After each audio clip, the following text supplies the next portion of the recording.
cases where a report has been asked where India has performed badly on it. But just to cover all bases, I have ensured that all of them are available. Okay, so the idea is India should have shown a major change in her performance recently. Now, this usually means a higher performance or a better performance, so to speak. And if that is the case, then the author and the broad criteria of the report must also be known. Clear on this? So there are two kinds of reports where you need to know the broad criteria and the author. One, if it's written by a UN or a UN related agency. And second is India should have shown a major change in her performance recently. By recently, I mean at the most a year. So even if you looked at, say, report changes from October onwards, that's actually more than enough. The reports don't go beyond October, so you don't have to worry about it at all. All right. Okay. Now, third.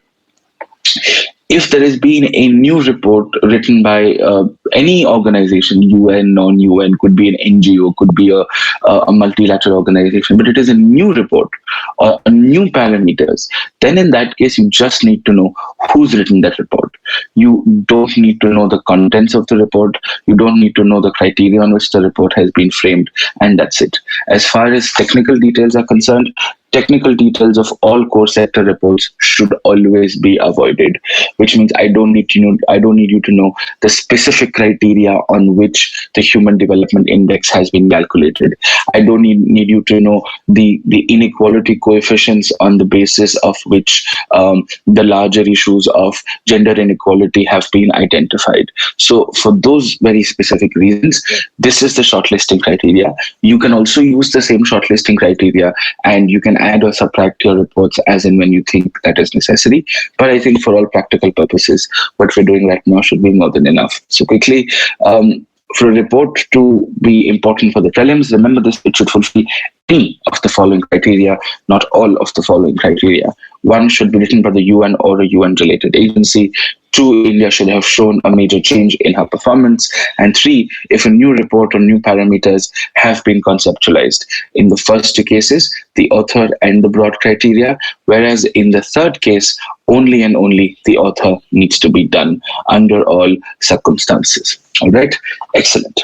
Now, we'll start with the first. I'm going to go slow. I'm going to go through this one by one, and you must pay attention as to what is going to happen. Core sector means health, education, one of those. All right, let's start. So we're going to go organizationally. The first and one of the most important organizations for reports and indices is, in fact, the World Bank. Okay. Now, there are only 5 reports of the World Bank which have been relevant, which I think are important for the pre. Out of these 5 also, I'll tell you which must be done under all circumstances and which can sort of be left out if the need might be. Okay. Let's start with the first. Okay. The first is called World Development Report. Okay. World Development Report. Now, this report is largely on industry and employment and workforce and wage conditions and employment conditions and the quality of work. What the World Development Report actually, in a very simple line, does is it tries to understand what is the impact technology is having on the nature of work. Which means is automation killing employment? Are wage rates getting affected? How can technology be used to make work conditions better? How can technology become better to ensure there are advancements in the nature of someone's work? So for the prelims, as far as the first report is concerned, this is all I need you to know. I just need you to know there's something called the World Development Report. Now, an easy way to remember this is world is here and World Bank also has the word world. So world, you can easily get it right that the World Development Report has been written by the World Bank. Clear on this? World, you'll be able to remember it. It's on industry and employment, and it basically looks at how technology is changing the nature of work. And that's it. Nothing more, no other details have to be known. This is just an analysis. There are no indices, there are no rankings of countries, just what the report is about. Because this is something interesting. This has happened last year. Therefore, there could be a question on the same. Okay? Now, second, the doing business report also, which translates into the ease of doing business index. All right, so what does this mean? First things first, let me also tell you, as far as ease of doing business, or the doing business report is concerned, it has already been asked twice in the exam. Once it was asked as to who makes this, and second was asked which of the following are not components out of this.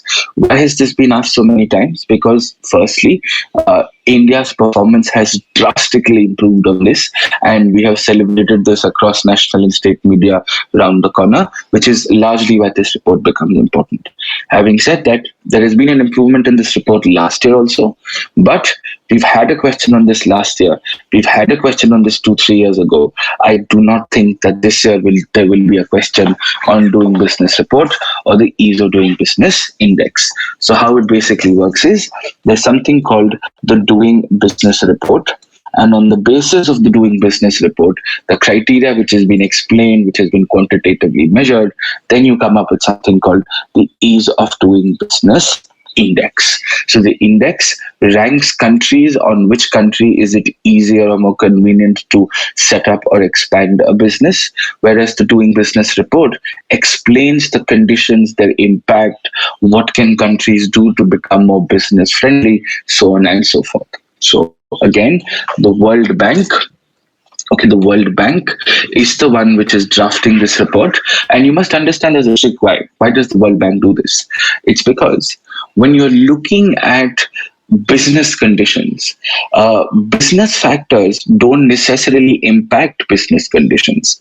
For example, for that matter, you could say larger policy issues, the larger nuances of financial policy, economic policy, availability of land, availability of easy payments of taxes, relatively low taxation rates. These are larger factors, right? And this is largely about creating more development, because businesses create development. And the World Bank is largely a welfare development kind of an organization which wants the countries to become better. So that is why the ease of doing business index is actually something which is drafted by the World Bank. And the index, again, obviously also is drafted by the World Bank. It's an industry related report, and it essentially looks at factors that assist in on setting up or expanding a new business. That's it. Last year there was a question: which of the following are not factors that affect the ease of doing business index? The answer was law and order, because you cannot, very simply, you cannot quantitatively measure effectiveness of law and order. That was a trick to answer that question. Otherwise, what is easy? Taxes are easily payable, you have low taxes, easy approval rates, let's say a single window clearance, and things like these. Okay, so the larger idea is the ease of doing business index, again drafted by the World Bank. It's essentially looking at factors that assist in setting up or expanding new businesses. There has been a change in India's position. We're now currently at 63rd. Again, I'll also be very clear on this. You will not be asked this number in the exam. You will never be asked what India's actual position is. This is just to elaborate on context for you. And yes, India has constantly been improving on the following front. Okay? All right. So that is that. Now you move to the third report, the Logistics Performance Index. Okay? So interestingly, the logistic, no, factors don't have to be remembered. That's what I said. If they have to be, I would mention them as and when we get along. Okay. Third, Logistics Performance Index. Logistics Performance Index is basically to figure out which country has more supportive regulations for logistics companies. FedEx, DHL, Blue Dart, First Flight. These are logistics companies. Now, logistics companies drive businesses because they are the ones who are responsible for the transportation of shipment from point A to point B. Okay. Now, your idea is, your basic idea is, how does a specific country, very, very honestly, allows, or what kind of freedom, what kind of ease of doing business for courier services is logistics performance. So if I have to make you understand this in one line, it's basically ease of doing business, but only and only for logistics companies. That's the simplest way to understand what a logistics performance index is. So it's the ease of doing business for courier services in a country. You don't have to know India's performance because this is too specialized a parameter, and you don't have to worry about it too much. All you need to know is if somebody ever asks you what is logistics performance index, you can say it's basically ease of doing business, but only and only for courier companies. Any form of logistics or courier companies is logistics performance index. And you don't need to know anything more than that. This should be enough as far as this, the third index is concerned. Okay. Then fourth, okay, we look at something called human capital index. Again, developmental related, again, something which basically means for welfare of the society or people at large or a larger chunk of humanity. So human capital. Okay, so it's basically related to human resources. Very, very simple line. It ranks countries on which country is best utilizing the economic and professional potential of her citizens. So, for example, somebody has, let us say, an IIT degree, an IIM degree. Now, what is the country doing to make sure that IIT, IIM degree holder stays back in the country? This is basically to check which country has the least amount of brain drain, to put it in one line. So, human capital index. Now, this is again about development. This is again about welfare. This is about the larger macro socio-economic policy of this country, and that is why it is called the human capital index. Arpit, yes, we are not very good at it. We're not very good at a lot of things actually. Clear? So that's the human capital index. All right. Excellent. So ranks on which the country is best utilizing the economic and the professional potential of their citizens. That's all we need to know. Okay. Now, lastly, global economic prospects. Prospects. Now, the key word here actually is actually prospects. Prospects means potential for development. Prospects means potential for development. What is allowing, or what conditions that exist in a country, and what are the opportunities of growth in that country? Okay, it is opportunities of growth in that country. Again, it's a macroeconomic report. It's a macroeconomic indicator, and in that case, what it actually looks at is it analyzes the growth potential of countries. Okay, now it's important to know that according to this report, India is one of the fastest growing countries in the world, despite the general growth of the world, growth rates of the world going down. The author of the Logistics Performance Index, as I said before, is the World Bank. That's the title of the slide. Okay, all right, excellent. So, do we understand this? So, global economic prospects, which is essentially a macroeconomic indicator, it analyzes the growth potential of countries, and India is one of the fastest growing, despite a general lack of the trends of growth in the world. Okay. Now, remember, how would you remember this in terms of the World Bank? Prospects. Prospects means development opportunity, and development opportunities are largely looked at from a World Bank perspective. Okay, so on prospects could be on everything, on industry, on health, on education, on availability of resources. There are tons. There's a reason that we are not looking at the specific component, because the components are too vague. If the components were important for them for the exam, I would have written them down. So please understand the same. Okay, all right. Is this enough for the World Bank? And that's all that we need to know. There is nothing more that is needed for the World Bank. I'll quickly answer a few questions here before I move to the next. Satyam, in a few days, perhaps. I'm not sure. I will check the Unacademy team and I will let you know, but it will be there. Okay? All right. Next question. So report suggested bulb has to be from original ones or from vision. No, you don't have to read the report at all. You just have to read the slides that I've given you. That is more than enough. The question would be enough to answer the slides are enough to answer the questions, because the only question that you get is who's written them, and in some cases what are the broad parameters. Whatever parameters are important, they would be mentioned here. Otherwise, you can happily ignore them as and when the need might be. Okay. All right. Uh, no, you don't need to know the number of countries under the indices. I mean, not at all. I will talk about Niti Aayog indices also. So, okay, in the next slides. So please have patience. Okay.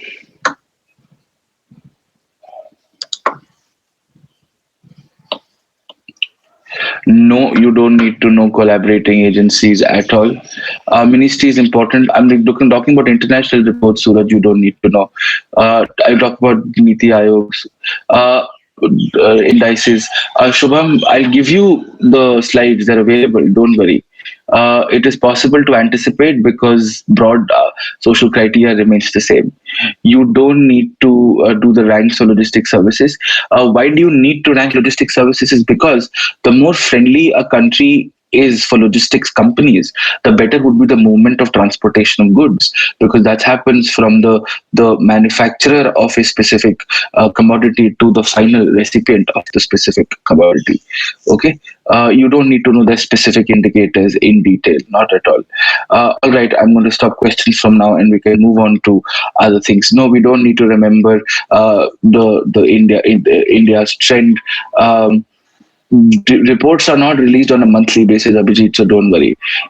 Wherever is needed for India's position, I will tell you. Otherwise, NA usually stands for not applicable. You don't have to do this, or it's not needed for the exam. All right. Okay.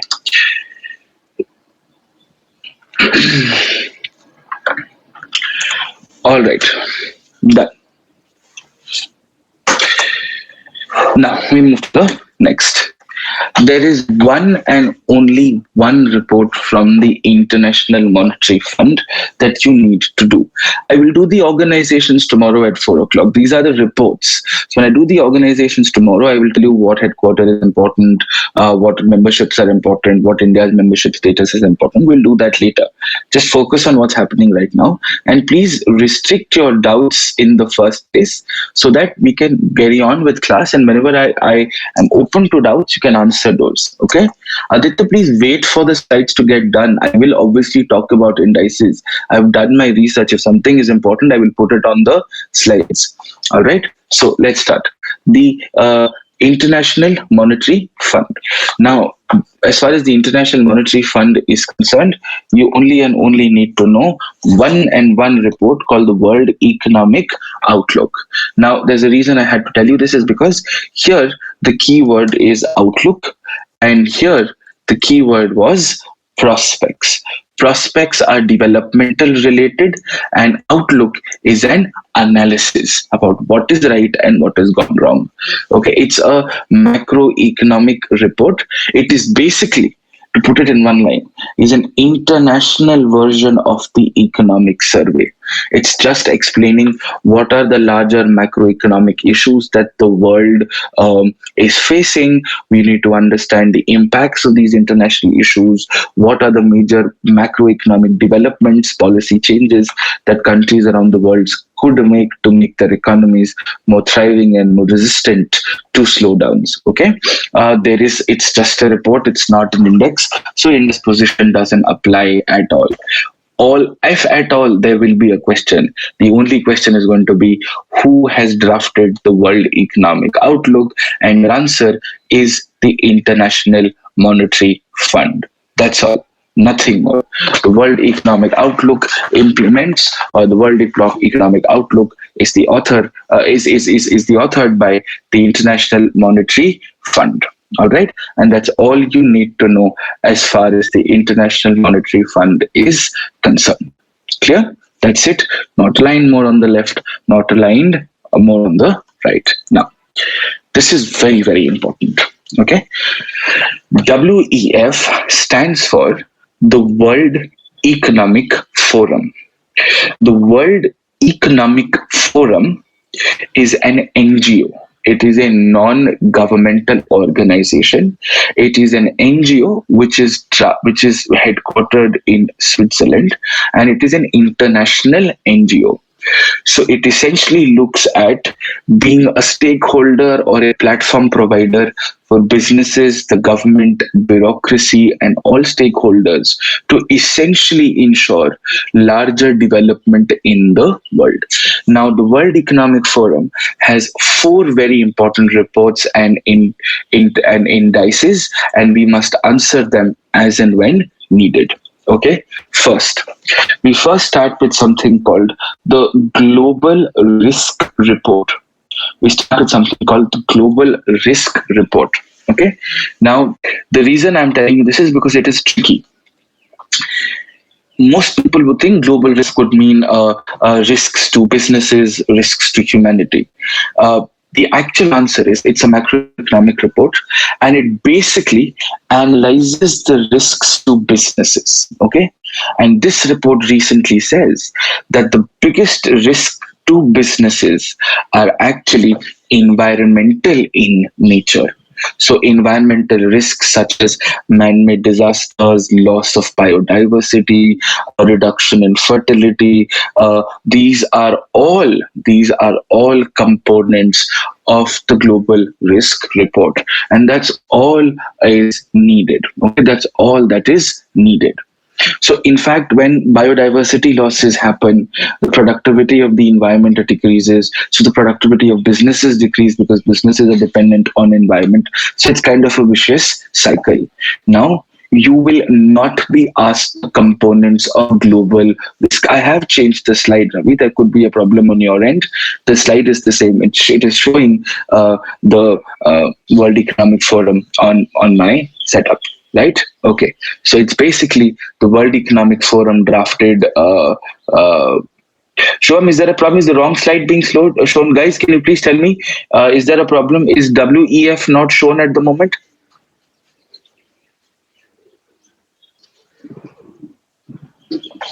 Okay, one second. One second. One second.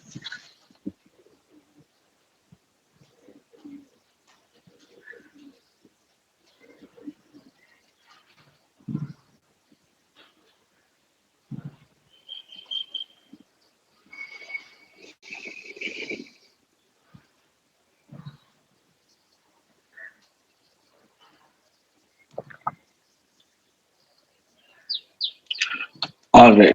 Thank you. Thank you. Thank you, guys. Thank you. Thank you. Thank you. All right. Got it. Got it. Got it. All right. Thank you. Now, so let's start. So the Global Risk Report basically analyzes the risks to businesses. And the Global Risk Report says that environmental factors are the biggest risk to businesses in the world today. That is all you need to know. Now, you must understand that the World Economic Forum is like a more diversified version of the IMF, where the IMF only and only looked at core economic problems. The World Economic Forum looks at the culmination of the economic problems with other factors in the same place. So no doubt they're two very different organizations. One is an NGO, the other is a multilateral organization. But in terms of what they do, they're actually higher versions of the same. Right? Now, that is first. That's all you need to know as far as the Global Risk Report is concerned. You don't need to know anything more than that. Now, the second report. The Global Social Mobility Index, the Global Social Mobility Index. This is very, very, very important for prelims this year because this is for the first time an index like this has been created.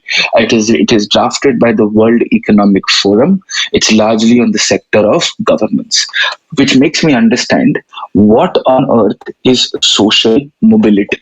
Okay, so social mobility basically means, in one very simple line, is the current generation leading a better life than the previous generation? Are the children leading better lives than the parents?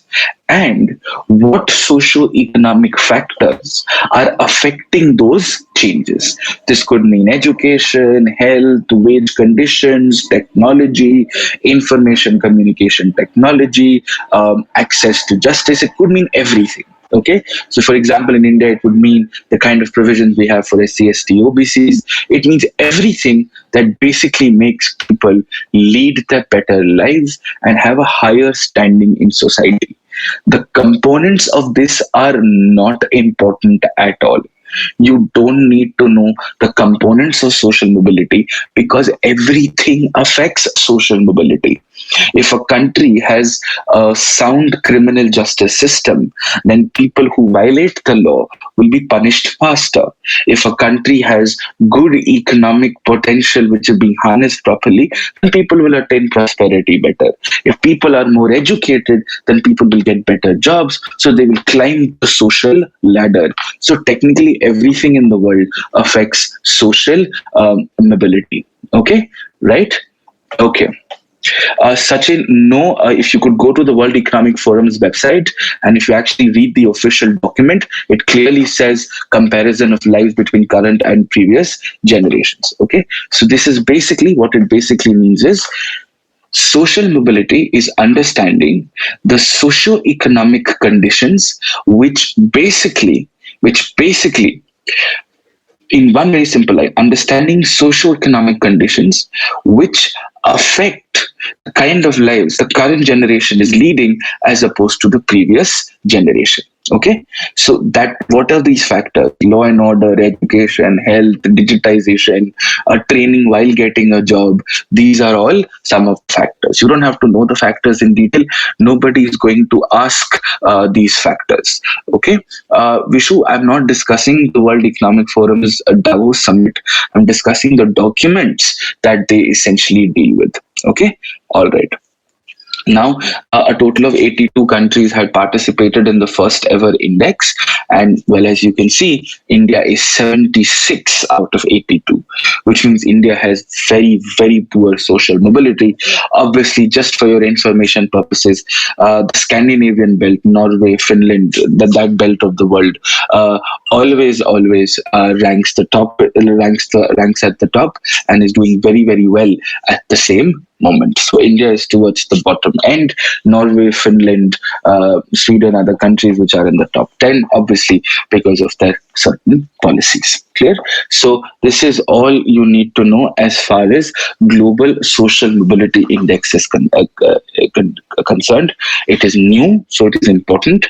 It is drafted by the World Economic Forum, which is an NGO. It essentially looks at reasons which affect a betterment of a generational life before the previous one, and India has obviously performed very, very badly on the same.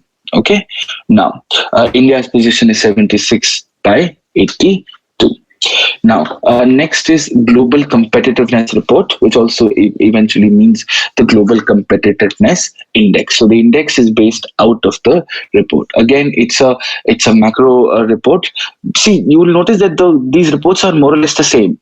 The criteria is so diverse. That is why the criteria is never asked in the exam, except for ease of doing business, where India had shown such a big change. When India showed such a big change, then yes, no doubt the criteria becomes important. But these criteria is not needed at all. Okay, so the Global Competitiveness Report basically looks at a combination of micro and macroeconomic factors, which basically means what is the liberalization policy of the country and what are your wage rates in the country. If you add both of them together, how competitive does a country become in terms of market opportunities? Okay, now India has lost a few ranks. It's currently at 58. Again, you don't have to memorize the rank at all, not needed. And one of the reasons that the report says is because of the trade war in China, with China, India is losing a lot of markets. India is not really fulfilling its dream, its market potential, and stuff like that. Okay, all right. Next is gender gap report and gender parity index. Okay, the gap report and the gender parity index. They're essentially the same thing. The gender gap report is the report by the WEF, and the gender parity index is actually an index which is based on the gender gap report. It's very interesting to note that gender parity is one of the leading international documents figuring out gender gaps. Okay, so it's obviously relating to gender rights, and it looks at four parameters: uh, political, educational, health, and economic. That is it, which means do women get enough representation? Do women get enough access to education? Are healthcare facilities denied to somebody because of a gender? And are women getting equal wages? Are they getting competitive chances to promotion and stuff like that? So India hasn't been doing very well. We've lost rank here also. We're currently 112. Okay, that's all. Nothing more, not a word more, not a word less. This is all that is needed. Please take my word. Trust me on this. We're reducing your work here. You don't have to worry about any more details. So the gender gap index, which leads to the which is from the gender gap report, is essentially this. Clear? 112 out of 276. Lost rank means we've lost our positions from the last years. Travel and Tourism Competitive Index is too narrow a report. We don't need to do it. It's essentially about which country has better conditions for travel or the travel sector to be invested in. Okay. Right. Global competitiveness report. Sure. So the global competitiveness report basically is the macroeconomic policies of a country and the microeconomic policies of the country. When you add both of them and you relate them to the macroeconomic trends of the world, which country is most competitive, which country is doing the most amount of growth in a larger context. So that ways is how the global competitive report is taken into consideration. Okay. No, you don't have to do the total number of people, total number of countries participating in an index. Okay. Yeah. Gender gap is the name of the report. Gender parity is the name of the index. Okay. That's all you need to know. All right. This is the World Economic Forum. This is all you need to know at this very specific moment. There's nothing more that is needed. These are the four reports. I have a very strong feeling one out of these four would be asked for sure. Okay, so that's pretty much it. Global competitiveness example is, let us say, as I said before, let us say ease of doing business in terms of single window clearance, or let's say the national manufacturing policy when analyzed in the context of minimum wage conditions in the country. That's essentially how it works. All right. Third, the UN Development Program. Again, there is one and only one report of the UN Development Program that needs to be done under all circumstances. And that report is essentially one of the most heavily relied reports in the world. It's called the Human Development Report. It is basically on governance and social issues, the larger dominance of these as far as the world is concerned. Now, the Human Development Report essentially looks at three primary conditions: life expectancy, education, and per capita income, which basically means health, education, and economics. That's basically what it means, right? Now, the Human Development Report has a total of 5 indices. I'm sorry, I've written it as 4 incorrectly. Has a total of 5 indices.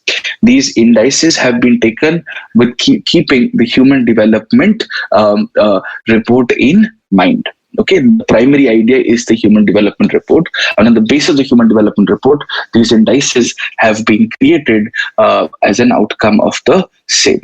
Okay, now, first is Human Development Index. Second is the Inequality Adjusted Index, which means it's Human Development Index plus you add inequality parameters, inequality on the basis of gender, caste, creed, religion, economics, for that matter. Gender Development Index, which country has done the most to improve the status of women. Gender Inequality Index, which country has the highest discrimination in the world when it comes to gender. And Multi-Dimensional Poverty Index. Now, I understand multidimensional poverty index is complicated. You don't need to know the components of it at the moment. All you need to know is the multidimensional poverty index is implemented by the Human Development Report. Now, please listen to this carefully as to what I'm going to say next. I understand that you have a lot of questions as to whether this should be read or this not should be read.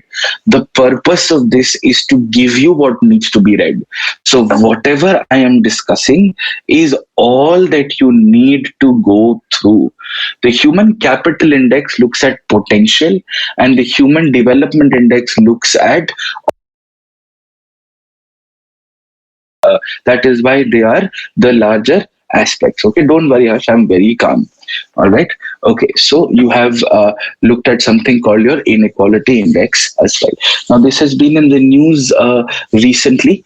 This has been in the news largely because India has grown by just about one rank, so it's not a major development. Though in India, we make it seem like it's a big development. It's currently at 129, so it has increased from 129 to 128. You don't need to know India's current rank. You just need to understand that there has been an improvement, which is why the Human Development Report is important. So you must understand the components of it and the indices of the report, and that's all. What are these indices? Yeah. The Human Development Report includes all of these. Yes, we also include transgenders when we look at gender reports, because third gender is the transgenders have been regarded as the third gender. Okay. You don't need to know where we need to improve for the pre, you need to know where we need to improve for the mains. This is for the prelims only. Okay, all right. Miscellaneous, just the name of the index and the organization, just in case they ask. Just in case they ask. Okay, this is something we must look at it. Okay, now, first is the Global Innovation Index, which essentially is which country is the most innovation friendly in terms of policies and larger developments. For the same, there is an organization called WIPO. WIPO stands for the World Intellectual Property Organization. Now, innovation is essentially a sub-function. Intellectual property is a sub-function of innovation, which is why the World Intellectual Property Organization is the one which drafts the Global Innovation Index. It basically ranks countries which have policies which allow for the best forms of innovation to exist. What kind of policies? Trademark policies, copywriting policies, patenting policies, the process of getting these, protecting these, the dispute mechanisms for these. That's all you need to know. You don't need anything else at all. Okay. Global Hunger Index. This is essentially seeing which countries have policies, or in which country the general penetration of hunger is the highest. Okay, so the Global Hunger Index is the International Food and Policy Research Institute. Abhishek, it has not been changed. Now there are going to be two organizations to this. One is going to be doing the technical and the data analysis to this. The second would be doing the analysis part of it. So the technical data part of it is going to now happen through International Food Policy Research Institute, and the analysis is going to happen. Hello. Yes, the analysis is going to now happen with Worldwide SINA, but the data collection exercise is still happening with the International Food Policy Research Institution. Okay, that's the Global Hunger Index. Now, third, the Global Migration Report. This is not an index. This is basically looking at what are the conditions, what are the kind of policies, what are different countries doing to make the lives for migrants better. It is done by something called the International Organization for Migration. This again becomes slightly important. It becomes important because, according to this report, India sends out the largest number of migrants in the world. Okay, so one of the largest number of diasporic migrants in the world are through India, as per the Global Migration Report. Okay, these are international organizations. They don't necessarily need to. Their programs don't have to be done. Okay, the World Investment Report is also not very relevant. It essentially looks at, again, investment policies of a country. So it's just another organization doing the same thing. It's called the UNCAD.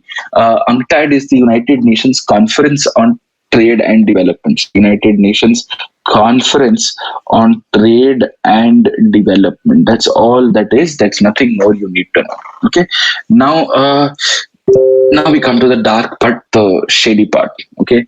If you look at the last three: corruption index, press freedom index, and democracy index, they have been in the news. We'll do the perceptions index and the press freedom index, as well as the democracy index. India hasn't been doing very well on it for fairly obvious reasons, uh, as we can see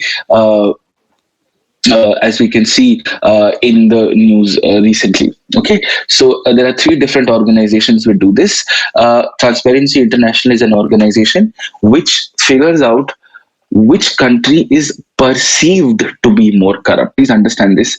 This means it is perceived to be more corrupt. So India has there's not a major change, but the fact that corruption perceptions index is written by the Transparency International. Press freedom index. How free is the press of India, and how democratic is the press of India? And we all know the answer to that, and I'll not get into such details because of the same for obvious reasons. Yes, Tarun. But the press freedom index is actually written by an organization called Reports Without Borders, right? Reporters Without Borders. There are multiple organizations: Doctors Without Borders, Engineers Without Borders, lawyers anyways don't have any borders. So Lawyers Without Borders, and there's something called Reporters Without Borders. So Reporters Without Borders basically is an NGO which supports free press, which helps reporters go to different parts of the world and report on stories that actually need to be reported on, so that action can be taken on the same. Right? Yes. So Press Freedom Index is by an organization called Reporters Without Borders. Okay, and lastly is Democracy Index. This is by a magazine. You would have heard of a magazine called The Economist. Now they have something called the Economist Intelligence Unit, which is essentially an organization within the magazine which ranks countries, which basically means ranks countries on how free and fair the elections of the country are. India also hasn't performed very well on this for obvious reasons, but Democracy Index is essentially prepared by the Economist Intelligence. How that happens. Okay, so that is all that is need to know. Yeah. Now, the most part of what they do is make indices. So the Composite Water Management Index is a ranking of states who have better policies on saving water. The SDG India Index is basically ranking states in India on which state is closer to achieve the SDG goals. Okay, Healthy India, Progressive India is obviously for looking at which state has the best health practices. And School Education Quality Index, this, by the way, is new. The School Education Quality Index largely looks at the which state has the systems of school education and their larger ecosystems. Okay, and that's all. But a Ek Bharat Shresth Bharat report does not have to be done at all. Okay, so 2008 Rule of Law Index was asked because it was in the news. That is why it was asked, which is why I asked. No, we don't need to mug up your questions, the ranks. No, you don't need to do the rank of the states also. Now, just hold on a second. Just hold on a second. Let me figure this out and let me tell you how this works. First things first, the slides of this are available on the Telegram channel. I have already mentioned the link of the channel. You can go there and it is shared right before it, so you don't have to worry about where do you get PDFs of this. Second, a copy of this will also be available on YouTube, so you can always watch this again and you have an access to the slides at the same time. Okay, that's all that you really need to know. Now let me look at some specific questions which have been asked. I'll see the questions which have been first posted. Okay, do we need to go? Okay, let me just go to these questions actually one by one. Do we need to go into the details of indices of the Niti Aayog? No. Same question? No. For index, do we need to do the top five or top last? You don't need to know any of the ranking of countries. Specific ranks of countries don't need to be known. So, for example, how southern India generally performs better than northern India. Usually, Norway, Sweden, and Finland are the countries which perform better than all other countries. Okay, so that is enough that you need to know. All right. Okay. Right. I'll check your email. Oxfam reports don't have to be done for the prelims exam. They're not needed. They're very important for the mains. So is India at 75. Very important for the mains, Mandeep. Do we need to remember top performing countries? No. Healthy India, Progressive India, Prabhat is basically ranking the states on which state has better healthcare practices. Okay. Yes, the International Food Policy Research was the data collection agency. Now the analysis. Abhijit, I don't know. I don't know geographic GI tags properly, but yes, in 2016 is because there was a change in India's performance in 2016. That is why in 2016 we had taught the conditions to the Global Hunger Index. So please understand there's a context to everything. Okay, environmental reports would be done separately.